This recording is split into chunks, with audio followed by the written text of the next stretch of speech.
O poder branco tenta desarticular, desorganizar, desmobilizar e cooptar os movimentos negros, procurando fazê-los esquecer das razões profundas da sua luta, como a preservação da sua integridade física, cultural e política, a manutenção e a defesa dos seus direitos e a construção de uma sociedade justa e democrática.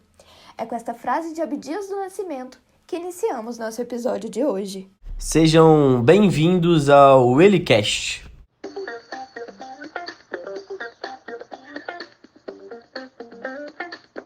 Bom dia, boa tarde, boa noite. Meu nome é Júlia Valgas. E eu sou o Ícaro Renault. Nosso grupo também é composto pela Carolina Neves e Marcos Vinícius da Silva. E este trabalho está sendo produzido para a disciplina de Mídia e Realidade Brasileira, ministrada pelo professor doutor Eli Borges Júnior. Hoje vamos conversar acerca das ideias revolucionárias e disruptivas de Abdias do Nascimento em O Quilombismo, um livro de 1980 que, ainda em 2023, continua extremamente atual.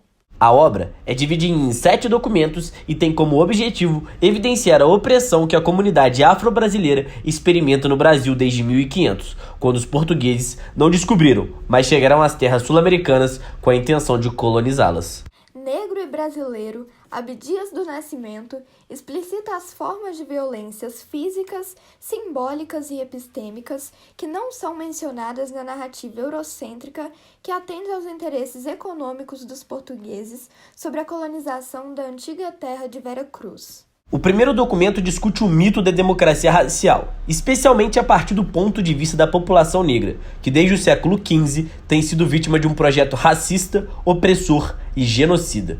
O autor defende que a ideia de que o Brasil é um país democrático mascara a realidade dos negros, assim como a mídia e as elites nacionais, e sustenta sua argumentação através de uma análise histórica. Abdias também reforça que o racismo não é um problema individual, mas coletivo, que só pode ser resolvido a partir da reconstrução da história do povo preto e da luta e resistência dos movimentos sociais. No segundo documento, Revolução Cultural e Panafricanismo, o autor defende que os movimentos em questão são boas influências para a luta negra no Brasil. A Revolução Cultural, proposta pelo Partido Comunista Chinês por ter marcado a luta contra as elites dominantes, e o Panafricanismo, como um movimento de integração do continente africano, múltiplo e plural, em torno de um objetivo comum, a luta contra o colonialismo e o imperialismo. No terceiro documento de O Quilombismo, a importância da cultura afro-brasileira para a formação da identidade nacional é destacada, e o autor critica sua marginalização e supressão ao longo dos anos. Outra questão central no capítulo é a apropriação e a mercantilização da cultura negra, isso é, utilizar a cultura como instrumento de venda e obtenção de lucro, ao passo que a mesma é subjugada. Em Etnia Afro-Brasileira e a Política Internacional, Nascimento discute como os seminários realizados no Brasil, por muito tempo, tinham como objetivo encobrir o racismo nacional e as políticas imigratórias racistas do país, que sempre incentivaram a vinda dos europeus e dificultavam a entrada dos povos pretos.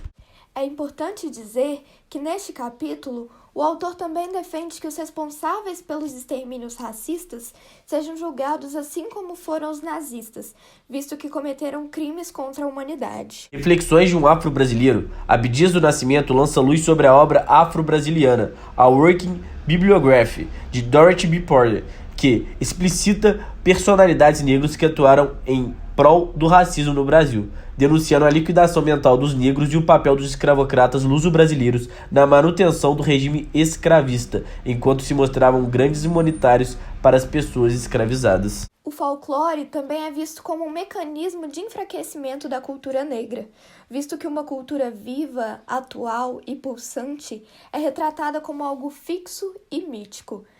Além disso, na dimensão cultural, muitos autores negaram sua negritude enquanto forma de adentrarem em espaços de poder que apenas os brancos conseguiam acessar. O sexto documento tem como objetivo destacar a posição duplamente marginalizada da mulher negra no Brasil, visto que além de sofrerem as opressões do sistema racista, elas também precisam lidar com o patriarcado. As mulheres pretas brasileiras sempre estiveram na vanguarda dos movimentos de libertação do povo, mas nunca experimentaram sua libertação plena, porque ainda dentro dos movimentos sociais eram oprimidas pelos seus pseudo-pares. O autor reivindica um feminismo negro que tem homens pretos como aliados na luta, valorizando a beleza não europeia da mulher negra e combatendo a violência física e sexual, das quais elas são as principais vítimas. Portanto, o livro O Quilombismo, de Abdias do Nascimento, propõe uma praxis para a construção do quilombismo no Brasil, através de uma revolução quilombista que implantaria a igualdade social e o fim da exploração capitalista. Para isso, é necessário recuperar a memória negra, que foi intencionalmente apagada da história africana. No último capítulo, o autor convida os negros e negras do Brasil para participarem do quilombismo, uma ideia-força que inspira modelos de organização desde o século XV em uma luta anti-imperialista e solidária aos povos explorados. Abdias defende que o quilombismo seja, e sempre foi protagonizado pelos negros, inspirados por Zumbi e Dandara dos Palmares, ao passo que o movimento abolicionista sempre foi branco e das elites.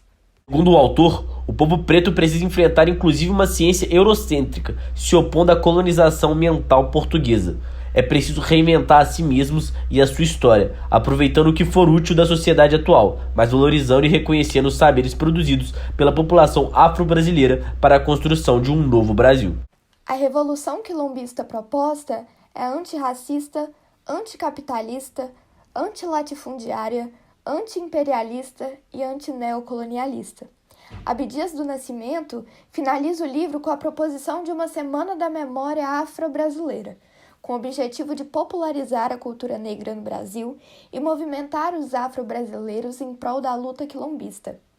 É importante ressaltar que o autor é disruptivo ao inaugurar uma visão de quilombo positiva, visto que a sociedade racista insistia em descrever os quilombos como um lugar da fuga dos escravos, e devemos saber que as pessoas escravizadas são, significam e representam muito além disso.